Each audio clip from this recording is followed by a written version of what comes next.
Hey everybody, this is Dusty LaBossiere with LaBossiere Group Real Estate. I want to make a quick video talking about reasons to not make that lowball offer. So real estate is tied hand in hand with negotiation, and we represent people all the time that are looking to either get into a house as an investor, maybe a wholesaler, maybe you're an owner or occupant, right? And there's all sorts of different reasons that people would be making an offer on a house. So we're going to be talking about we got 5 different reasons. We'll kick it off for number 1. And again, when we're talking about this, we're kind of referring to this about from an owner-occupant standpoint.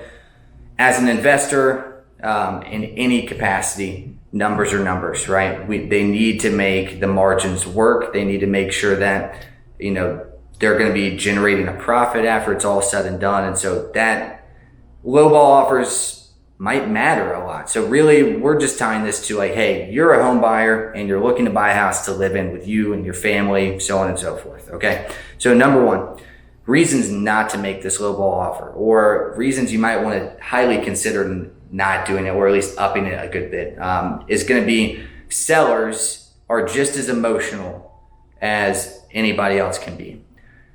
Take the most logical person you know, whether it be, an engineer or, somebody that's just very black and white, logic, numbers, analytical. I've worked with plenty of those types of people at this point, people who I thought would be logical and level-headed, and watch them crumble underneath the emotional pressure of trying to get into a house that they're looking to live into. The same thing applies to sellers. Imagine the sellers lived there for 15, 20 years. They've raised a family. They've taken pretty good care of the home, and then, they're listed at, $300,000, and you come in and decide to offer them, $225,000, $75,000 below. Not only is that property probably going to be snatched up pretty quick because it's an entry level price point for our area, but you're really setting the tone for you as a buyer and somebody to work with moving forward. And once you emotionally get past a certain line, it's almost impossible to regain back that new fresh start type feel between a buyer and a seller. So think twice. If it's a house that you really like and you don't want to risk losing it, you might want to be considerate with what kind of numbers you're throwing out there. So number 2 is right now we're in a low inventory market, which means demand is high because interest rates are historically low at this point right now. We're floating around mid 3s.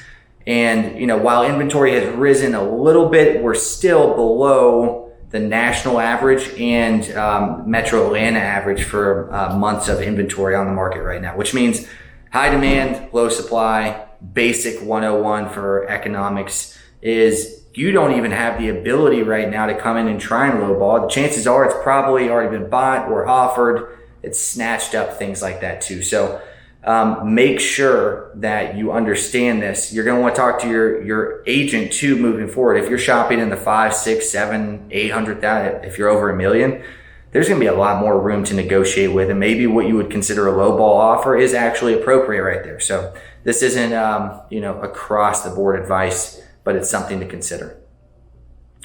Number 3, negotiating isn't the same on a house as it would be with a car or an iPhone or a lawnmower at a yard sale or something like that. It's not put your house on the market for more so that buyers can come in less so that you can meet in the middle. It doesn't work like that in real estate.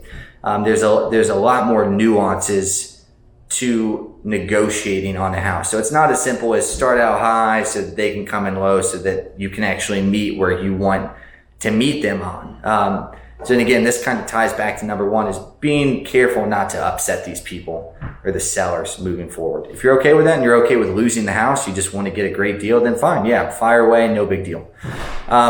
Which brings us into our 4th point. And this is kind of like the worst feeling ever, really.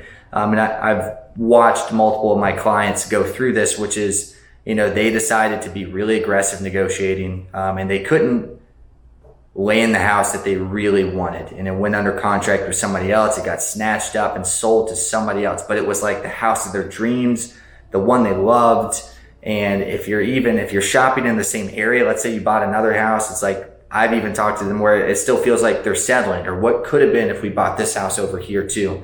there's no worse feeling than losing like the one. So you really need to gauge your interest in this property when considering a number or an offer to put out there. Is it a 9 or 10 on the list? Like, it's hitting everything that we want. It feels like home. It checks every box. You're really going to want to consider putting in some good numbers on that one. So again, talk to your agent, defer to them moving forward so that they can advise you on things like that. But ultimately, it's your decision on what you put out there, which brings us to our last and final reasons to not put that lowball offer in. And that's remembering there are more rounds of negotiating other than just that first offer. A lot of people are so fixated on the one number on what they're paying is they forget about closing costs, earnest money, financing. They forget about the due diligence period where you're going to have a home inspection. They forget about the appraisal contingency where you're more than likely going to have an appraisal. And those are two other rounds where the price of the home has not been solidified, hasn't been written in concrete yet. So you really want to consider both of those on top of the first round of negotiation as a whole, and not just being fixated on the one thing up front. So remember, there's more to come after that initial offer. So we hope that this helps you out when considering negotiating on a house. Lowball offers have their time and place. Just make sure it's the time and place that you're currently in before submitting one.